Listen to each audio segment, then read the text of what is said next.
खबर कर्नाटक की हुबली से है, जहां हुबली में ई प्रॉपर्टी सिस्टम को लेकर जनता की परेशानी सामने आई है। बता दें, सरकार ने भले ही ऑनलाइन आसान प्रक्रिया शुरू की हो, लेकिन लोगों को अब भी दिक्कतों का सामना करना पड़ रहा है। कई प्रॉपर्टी मालिकों का आरोप है कि आवेदन के बाद भी वे महीनों तक भटक रहे हैं। दरअसल कर्नाटक में सभी लोकल बॉडी या बीबीएमपी मॉडल पर ई प्रॉपर्टी एप्लीकेशन ले रही है। इसके लिए कर्नाटक वन सेंटर के स्टाफ को ट्रेनिंग भी दी गई है, लेकिन इसके बावजूद कई कर्मचारियों के बीच अभी भी कंफ्यूजन बना हुआ है। कई मामलों में जरूरी डॉक्यूमेंट सही तरीके से अपलोड ना होने की वजह से आवेदन अटक रहे हैं, जिससे जनता और स्टाफ दोनों को परेशानी का सामना करना पड़ रहा है।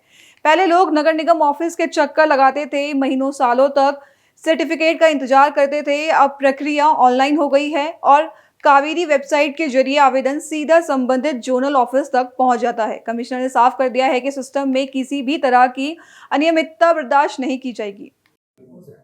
ಈ ಸತ್ತದಲ್ಲಿ ಸ್ವಲ್ಪ ಗೊಂದಲ ಆಗಿದೆ ಜನರಿಗೆ. ಈಗ ಕಾವೇರಿಯಿಂದ ಸೀದಾ ಡೈರೆಕ್ಟ್ ಆಗಿ ಈ ಸತ್ತು ಕ್ರಿಯೇಟ್ ಆಗುತ್ತೆ ಏನು ಈ ಕಾವೇರಿ ಈ ಸ್ವತ್ತಿಗೆ ಸಿಂಕ್ ಆಗಿದೆ. ಸಬ್ ರಿಜಿಸ್ಟರ್ ಆಫೀಸಲ್ಲಿ ನೋಂದಣಿ ಆದ ತಕ್ಷಣ ನಮಗೆ ಅದು ಈ ಈ ಸ್ವತ್ತದಲ್ಲಿ ರಿಫ್ಲೆಕ್ಟ್ ಆಗ್ತದೆ.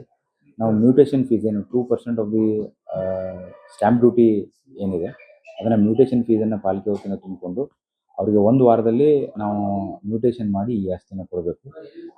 ನನ್ನ ಗಮನಕ್ಕೆ ಬಂದಿದೆ, ಮಾಧ್ಯಮ ಸ್ನೇಹಿತರು ಇದ್ರ ಬಗ್ಗೆ ಸಾಕಷ್ಟು ಸರಿ ಹೇಳಿದ್ದಾರೆ, ಇದು ಸ್ವಲ್ಪ ಡಿಲೇ ಆಗ್ತಾ ಇದೆ ಅಂತ. ನಾನು ತಕ್ಷಣ ಸಂಬಂಧಪಟ್ಟ ಕಂದಾಯ ಅಧಿಕಾರಿಗಳು ಮತ್ತು ಜೋನಲ್ ಕಮಿಷನರ್ ಜೊತೆ ಮೀಟಿಂಗ್ ಮಾಡಿ ಇದನ್ನು ಸರಿಪಡಿಸ್ತೀನಿ. ಜನರು ಓಡಾಡ್ತಾ ಇದ್ದಾರೆ ಸರ್, ಈಗ 8 ದಿನದಲ್ಲಿ ಆಗೋದನ್ನ ತಿಂಗಳಾನ್ಗಟ್ಟಲೆ ಇಲ್ಲ, ಅದನ್ನ ನಾನು ಮೀಟಿಂಗ್ ತೊಗೊಂಡು ಸರಿಪಡಿಸ್ತೀನಿ. ನಾನು ಯಾವ ಥರ ಮಾಡಬೇಕಂತ ಒಂದು ವರ್ಕ್ಶಾಪ್ ಮಾಡ್ತೀನಿ. ಇದು ಸ್ವಲ್ಪ ನಮ್ಮ ಜೋನ್ ಹಂತದಲ್ಲಿನೂ ಹೊಸದಾಗಿದೆ. ಅದು ಮುಂಚೆ ರೂರಲಲ್ಲಿ ಇತ್ತು, ಈಗ ಅರ್ಬನಲ್ಲಿ ಕೂಡ ಕಾವೇರಿನ ನೇರವಾಗಿ ಈ ಸ್ವತ್ತಿಗೆ ಲಿಂಕ್ ಮಾಡಿದ್ದಾರೆ. ಸೊ ಇದು ಸಾರ್ವಜನಿಕರಿಗೆ ಒಳ್ಳೆಯದಾಗೋ ದೃಷ್ಟಿಯಿಂದ ಇದನ್ನು ಭಾಳ ಸರಳೀಕರಣವಾಗಿ ಮಾಡಿದ್ದಾರೆ.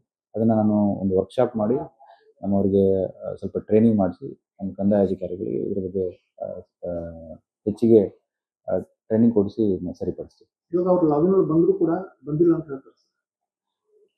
ಬಂದಿಲ್ಲ ಅಂತ ಹೇಳೋದು ತಪ್ಪು. ನಾನು ಅದನ್ನ ಪರಿಶೀಲಿಸಿ ಕ್ರಮ ವಹಿಸ್ತೇನೆ. ಸರ್, ಈಗ ಕಳೆದ